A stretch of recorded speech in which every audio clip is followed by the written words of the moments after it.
पश्चिम बंगाल में निकाय चुनाव के दौरान भारी भरकम हिंसा देखने में आ रही है। भारतीय जनता पार्टी और तृणमूल कांग्रेस के कार्यकर्ताओं के बीच भयंकर हिंसा हो रही है।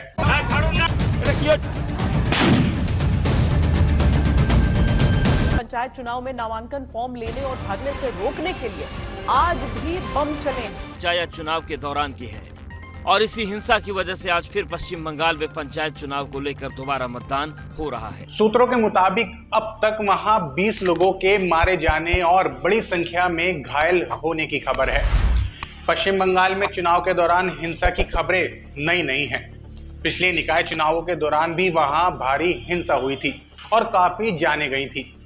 वहां एक एक सीट के लिए भयंकर संघर्ष देखने को मिल रहा है।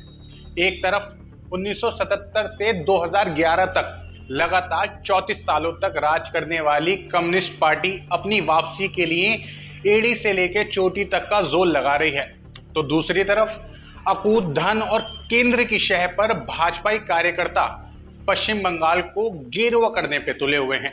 कांग्रेस भी 2024 के लोकसभा चुनावों में तृणमूल कांग्रेस से सम्मानित समझौते की संभावना को निकाय चुनाव के नतीजों से जोड़कर देख रही है।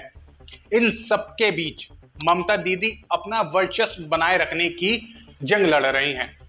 वो अच्छे से जानती हैं कि पश्चिम बंगाल के बाहर उनकी कोई राजनीतिक हैसियत नहीं है और अगर वो यहाँ कमजोर हुई तो खत्म हो जाएंगी। भारी हिंसा के बीच एक अच्छी खबर यह है कि हिंसा में लिप्त सभी राजनीतिक पार्टियों ने हिंसा की निंदा की है। भाजपा के रविशंकर प्रसाद ने आरोप लगाया कि यह हिंसा ममता बनर्जी की शह पर हो रही है। वीडियो लंबी होने के डर से हम सभी नेताओं का बयान नहीं दिखा पा रहे। बस आप आरोपी और आरोपित का नाम बदल बदल कर एक ही बयान को 8-10 बार पढ़ लीजिए। अरे बाद में पढ़ लीजिएगा, अभी तो हमें सुनिए। दोस्तों, चुनाव एक लोकतांत्रिक प्रक्रिया है। जनता अपनी मर्जी से अपने प्रतिनिधि चुन सके, इसके लिए संविधान निर्माताओं ने डेमोक्रेसी यानी लोकतंत्र को अपनाया ताकि जनता द्वारा जनता की जनता के लिए सरकार बन सके।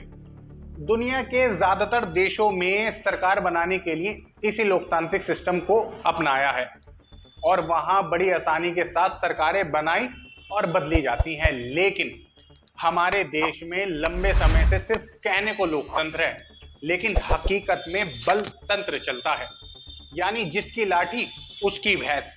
गांव देहातों में ताकत और रिश्वत के सहारे बूथ को कैप्चर किया जाता रहा है। ऐसी खबरें आती रहती हैं कि बहुत सी जगहों पर आज भी दलितों और कमजोर लोगों को वोट डालने ही नहीं दिया जाता। जहां हारने की आशंका हो तो बाहुबली नेता अपने कार्यकर्ताओं से झगड़े करा देते हैं ताकि लोग वोट डालने ही ना आ सके। वैसे तो सत्ता पक्ष पर हमेशा से ही चुनाव के दौरान प्रशासन के इस्तेमाल के आरोप लगते रहे और उनमें काफी हद तक सच्चाई भी होती है, लेकिन लोग बताते हैं कि जिस बेशर्मी से प्रशासन और संस्थाओं का गलत इस्तेमाल इन दिनों देखने को मिल रहा है, ऐसा पहले कभी नहीं देखा गया। उत्तर प्रदेश के योगी प्रशासन पर खुलेआम ये आरोप लगे कि रामपुर में लोगों को पुलिस ने बूथ तक आने ही नहीं दिया। इंतजाम के नाम पर बेवजह इतनी सख्ती की कि लोग डर के मारे अपने घरों में बैठे रहे। नतीजा, वहां से भाजपा के आकाश सक्सेना चुनाव जीते। आजादी के बाद से पहली बार ऐसा हुआ कि पूरी तरह से मुस्लिम बहुल रामपुर सीट से कोई गैर मुस्लिम जीता हो, वो भी भाजपा से। चुनाव जीतकर आकाश सक्सेना ने कहा कि मुझे सबसे ज्यादा मुस्लिम समाज से प्यार मिला, जबकि मुसलमान ये कह रहे हैं कि प्यार तो हम तब देते जब योगी जी की पुलिस ने हमें बूथ तक आने दिया होता। इसी कामयाबी को देखते हुए भाजपा समर्थक मीडिया बंगाल में हो रही हिंसा के मामले में ममता बनर्जी को योगी जी से सीख लेने को कह रही हैं।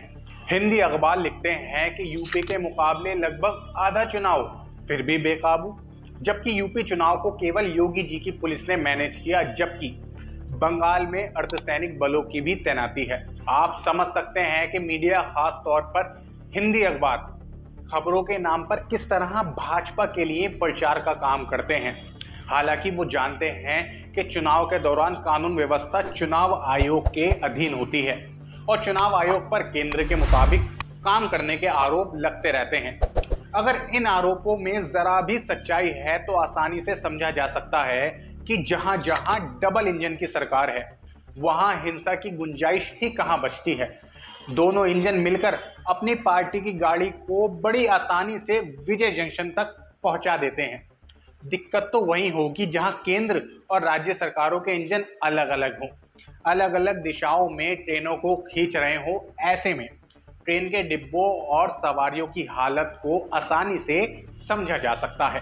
दोस्तों, ममता बनर्जी शुरू से ही आक्रामक और जमीनी स्तर की नेता रही हैं और अपने राज्य में उनकी पकड़ भी काफी मजबूत है। इससे बढ़कर वो भाजपा को टैकल करने की कला को भी अच्छे से जानती हैं। अगर इस कला को इस्तेमाल सपा, बसपा या कांग्रेस ने अपने शासनकाल के दौरान किया होता तो शायद आज भी भाजपा लोकसभा की 4-5 सीटों तक ही सिमट चुकी होती। जिसने भी अन्ना आंदोलन को देखा है वो कह सकता है कि लोकतंत्र में विरोध की आवाज को सम्मान देना मनमोहन सरकार और कांग्रेस को भारी पड़ गया। किसान आंदोलन के दौरान भी चुप्पी साधे रहे अन्ना हजारे की हिम्मत नहीं है कि आज मोदी सरकार के खिलाफ वो एक बयान भी जारी कर सकें। देश की अन्य राजनीतिक पार्टियां भाजपा से सीख रही हैं कि सत्ता में आने पर विपक्षियों से कैसे निपटा जाता है, या फिर यूं कहिए कि विपक्षियों को किस तरह निपटाया जाता है। शायद अपना वक्त आने पर वो ऐसा करें भी, लेकिन अगर ऐसा होता है तो ये लोकतंत्र और देश के लिए अच्छा नहीं होगा। विपक्ष विहीन सत्ता चाहे किसी की भी हो, तानाशाही के रास्ते पर ही चल देती है। पूरी वीडियो देखने के लिए बहुत बहुत शुक्रिया।